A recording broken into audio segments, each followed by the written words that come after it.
Hello and welcome to another podcast with your host. It's Miriam Khan, Raise Your Vibes. This particular podcast is one that I think will potentially trigger some individuals. It may help heal some individuals because that's what we're all about. But we're also here to discuss some difficult topics that not everybody can relate to. And it's something I never thought I would have to understand and empathize with or sympathize with until I actually physically walked that path myself. And it's only recently I realized, especially in the last 2 years, with having come through, if those of you that have been regular listeners, knowing how much of a very difficult divorce I came out of and came through and come out the other side. When you leave a narcissistic person, you don't realize sometimes the remnants of that person, and you don't realize the trauma that still lingers. And only when you've gone through that situation, you can relate to someone else having gone through that themselves. And that seems to be the topic of our show today, because some individuals will leave that toxic situation, and some of us don't. I've talked about this before, how sometimes those situations leave us so broken, so downtrodden, and so emotionally upset, upheaval, jealousy, fear, anger, trauma, resentment. Sometimes we're in hiding. We're trying to survive. We're trying to protect ourselves. We're trying to protect our children. We're trying to protect our assets. We're trying to protect our sanity.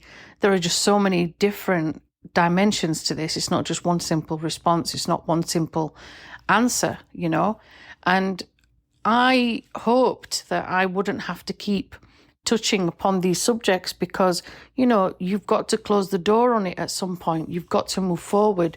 You can't keep remembering that situation with an ex-partner, ex-husband, ex-wife, and so. But what I realized recently, which is very, very important and it's quite crucial, is that the only person that really does understand me and that predicament is another person either coming out of that or being in that. Now, I'm someone who really loves psychology. I love psychoanalysis. I also love psychoanalysis, and I love looking at different realms of our mind and how it works, and how the counseling side and the other spiritual side, the physical side, the mental side of our soul and our being is all interconnected. And I have a great deal of respect, before I get criticism, for psychotherapists out there. It's something I want to do. It's something I'm driven more so to do, because I personally believe that you personally having gone through some situations relates and helps those people that are in front of you on a daily basis. And what I'm discovering recently more so is that despite the fact that some people have left that toxic, very toxic situation, very hostile situation, whatever that might be, even if it's years later, they still are in trauma mode. And it's as if they can't get out of it. Now, it's not a pattern, it's not a fixed abode, it's not something that they are purposefully doing to keep themselves in that trauma. It's not. It's just that, and I say this in the most politest way ever, there are going to be some psychologists and some psychoanalysts and counselors, including myself, who don't fully get it. And that's because you haven't walked that path completely to understand the psychological aspects of what that person goes through. And that's how personally I can relate to it, having been in that situation and having, even now, as strong as I am, and I'm repairing my life and I'm moving forward and I'm rebuilding bridges and I'm rebuilding things within myself. I'm self-loving within myself first. This is very, very crucial, very important. But there are times when I am still triggered. And it might sound really silly to some of you listening, because you're thinking, oh, get over it, pull your socks up, get on with your life, move forward. I've heard all these, Aren't you grateful that you don't have children with this person? Aren't you glad that this particular tie is broken? And so on. You'll be surprised how many people say things being insensitive, whether they mean to be or not. It still has an impact on you. There are some of us that have still got financial ties. they've got family ties, they've got children, they've got connections to different things. It's not always easy to simply just walk away and close that door and move on. There are other aspects too, Even if you have moved on, you've rebuilt your life, you're moving forward, you're trying to get over those situations, there are still triggers that can come at any point. And one of the things I've discovered recently, because I met an individual who I ended up having a conversation with, and I ended up understanding this person better than anyone that she'd ever met in her life, probably. And that's because we've both walked the same path. And when you're in a situation where you've left that narcissist, you've left that situation, you're out of it, you still don't realize that you're not living, you're still existing. And that's because you're in this zone that people don't really understand. And I think we need to be real, and we need to be frank, and we need to be honest and understand that emotional trauma leaves you stigmatized. The physical trauma, the financial trauma, the abuse, the fear, it still lingers. And even though from the outside you're looking great, you've got your job back together, you've got your family up and running, after all the hurdles, all the trauma, you might have been literally running for your life and trying to restart again. You might have been in hiding. You might have not had an income. There's all these different scenarios that I've helped people with. When you're getting yourself back together into normal mode, normal inverted commas mode, you're trying to go back to routine. You're trying to start your job. You're trying to help yourself move forward. You're trying to help yourself break free from that pattern and break free from trauma. It is not easy, because psychologically, yes, you've moved. You might move different territory, different places, different so-and-so. But psychologically, your foot, one of your feet, one of your arms, whatever body part you wonder if it could even be your spiritual essence, is still trapped almost in this bear trap. And imagine this, cold iron sort of clasp that still kept you trapped, Part of you hasn't realized that you're still not there anymore. But the trauma has continued to linger, and it's continued to linger because we haven't realized that the physical essence, the physical being of our body has gone and moved forward. The psychological part in us, the physical part in us, the spiritual part in us that was very broken, very triggered, is still there, is still in the past, in that liminal space where it doesn't exist anymore. But our brokenness, our broken pieces, our unhealed part of ourselves is still in trauma. We're still alert. If something happens, we've got trigger signs. We have anxiety attacks. We might be crying at any sort of moment. There might be a smell. There might be a sound. There might be a phrase that somebody says innocently. It triggers us. No one's going to fully understand until there's another person that's in your shoes. Try and imagine that situation when there are children involved and you are trying to rebuild your life. You're trying to move forward. You've healed. You've realized that person is not someone you want to be with anymore. However, they are trying desperately to get you back, And a lot of these situations, unfortunately, the person goes back. I did it myself. I did it because I had financial ties, which never got resolved. But I was doing it for those reasons. Also, there was a small part of me that didn't want my marriage to fail. But on the large part, I had to play the game. And it meant going back into the lion's den. Even though I knew that the abuse I was going to receive was going to be far worse emotionally, And that's something that people don't understand. From the front side of things, they look at you and they say, well, you're fine, you're dressed okay, you're eating all right. They don't see that maybe you've struggled to eat that morning, that maybe you've thrown up in the morning because anxiety's come and had an attack, They don't see that it might have taken you a long time to just pull yourself out of bed, to get a shower, to comb your hair. These are stages of depression, anxiety. These are stages of all sorts of trauma that you're trying to relive and re-heal from. But it's difficult because the outside world doesn't understand, you know? And this is what I'm saying, that these situations people don't really truly get, you know? And when these people that we've allowed into our lives, they've sucked that energy from us, energy vampires, if you want to call them that, they can see us trying to rebuild ourselves. They can see the fact that we are reliving again. We are restarting again. We're reigniting again. We're like that phoenix coming back up from flames. Even if it's small little baby steps that we've made, we're showing that we're independent. We can get on with our lives without them successfully. And all of a sudden, they want that back. They want that control. They want the gaslighting. They want you back in the position where you're vulnerable again and that you could be manipulated again. And they chip away and chip away and chip away. There's a small emotional part of us that wants that romance back, wants that love back, wants that affection back. Whatever it was that drew you into that relationship in the first place is sucking you back in. And that's where the emotional part of you takes over, you know, and the vulnerable part in you takes over because you remember those good times and we forget the reality.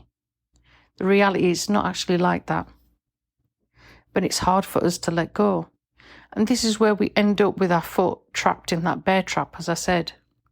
It's not easy to see the reality of the situation we're in. When we've moved away from it and we're out of it, this person is desperate for us back. We'll say all sorts of things, we'll do all sorts of things to try and get us back. And it's a manipulation of power, hidden ego. It's not from a place of love, and it's not from a place of care, and it's not from a place of, you know, I want you in my life because you help me and you bring some joy into my life and you bring something that I'm missing, you know. There's that balance missing. There's the reciprocation of feelings. There's give and take in that relationship. No, it's someone using their power and control over us. When we've moved forward or we're trying to move forward from this individual, you know, it's very difficult for others to see that even if years have passed on, we're still in trauma. We still have an empty shell, and it's so hard to rebuild that part of us with self-love. It's so hard because we are trying to keep a job afloat. We're trying to keep maybe mortgage payments, house payments, rent. We're trying to find money for the school kids and school fees, and we're juggling all these different things, but we're not really looking after us. We're not really allowing ourselves time to grow. And that person can see that, the egotistical part, the narcissistic part, the gaslighting part. They enjoy finding those small little bits of holes in us because they know where they are, you know? We have to heal from that. We have to allow ourselves to be kind. We have to allow ourselves to grow. And it's when someone has gone through that situation and come out the other side, they totally understand. I did with this person that I related to recently in a shop. And me and this individual ended up talking at the side, and, you know, I ended up giving this lady a big hug and allowing her to cry and allowing her to feel the compassion and the warmth of somebody who knows, who's walked her footsteps and can relate and can really empathize with how difficult the choices are that you've made to walk forward and to keep walking forward, but also making us both realize that that bear trap, we can get our foot out of it too. We don't have to allow ourselves to be physically and psychologically still trapped there. But it's a state of being because we've been so scared and we've been so fearful that we don't realize we're still in trauma. And that we're trying really hard to heal. We're trying really hard to move forward. We're trying really hard to rebuild our lives again. And it doesn't matter how many counseling courses we have, how many friends we talk to, how many times we try and change within. It's the healing that's got to come in.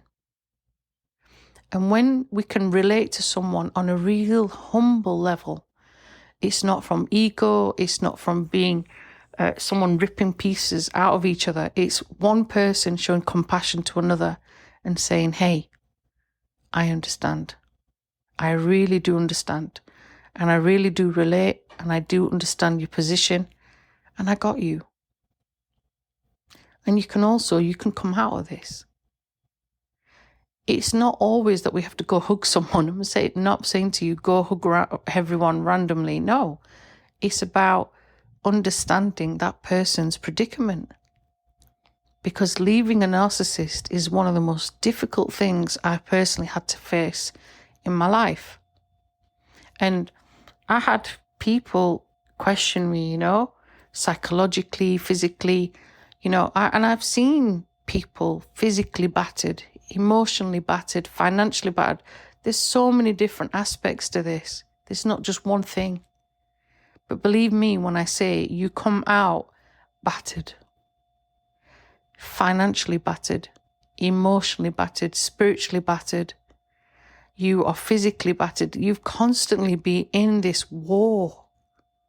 And no one can really understand but you. There are periods of time when I have personally just slept when I could, because there was times when I really couldn't. My sleep really was impacted massively. And imagine a situation where someone's got kids and they've got different routines and things. You've got jobs. Sometimes you can't do that. You can't afford to. Your body has just been on a high alert all the time. The hairs on the back of your neck may be stood on edge all the time because you are conscious of the fact that, you need to be on alert. And you need to watch yourself, and you need to be careful, and you need to preempt some moves 20 steps ahead because you're not sure what that day is going to unfold. And if you are unfortunately still having to deal with that individual because there are kids involved, it's 10 times higher.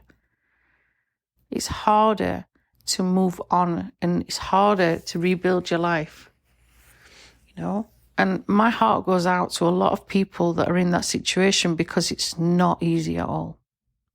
And you have to be kind. You have to be kind to yourself. You have to be kind to others and show compassion where it's needed. But the main thing is understanding that foot that's in that bear claw, slowly you're the person who has to release it. You're the person who has to give yourself that freedom to come out of there. To be free, to realize you're not in that space anymore. You're not in that situation anymore. Psychologically, 10 years could have gone past, 5 years could have gone past, but your trauma still keeps you there. And that's hard. That's hard to move past and to recognize. And when we do, we realize that, hold on a minute, we've got all these things happening. We're working, we're trying to help our kids, we've got our jobs going, there might be family commitments, we're trying to do this. We're doing. And we're existing, we're not living. We're existing. In front of the world, in front of people, we might look amazing from the outside, but inside we're broken. And it's that part of us that has to really work on healing. It's that part of us that has to really move forward and embrace the beautiful joy that's ahead. And that joy starts with us. That joy could be us one day smiling at ourselves in the mirror and saying, I survived that. But there's a lot more to me than this. That's just one chapter, one story. A big one, an important one, don't get me wrong. But it's one part of me. It's not going to define me. It's not going to mold me. It's not going to make me be vindictive. It's not going to make me nasty towards others. It's not going to make me regretful. Whatever the situation, the main thing is you move forward and you realize you're not in that bear trap anymore. You realize that you allow yourself to be free. You allow yourself to come out of that trauma and heal. And it's the healing that takes time. But the main thing is we're making them small steps of progress. We're making the small steps of moving forward and helping ourselves, allowing ourselves to be free and to be loved and to be cherished and to be accepted in the world that we're living in. But it starts with us. If you know someone, if you are aware of someone, please share this podcast with them, because it's hard. It's very hard to come out of this and come out the other side. And we have to have grace, we have to have love, and we have to have respect for ourselves. And it's only through that side of things that we can come out and we can conquer and we can live again. Thanks for listening. I'm sure I'm going to be doing some other similar style, sensitive topics to this one along the journey, because the people I'm meeting reflect me. And when that comes, into light, it's something we should do. We should help each other. And we should help each other to come out strong, come out shining, and come out raising the vibrations in us and others higher. Thank you for listening in. And thank you for being a great audience. And God bless and blessings to anyone going through that difficult time. I hope you come out with it with strength, resilience, and love and kindness to yourselves. God bless. Thank you for listening to Miriam Khan at Raise Your Vibes. Bye for now.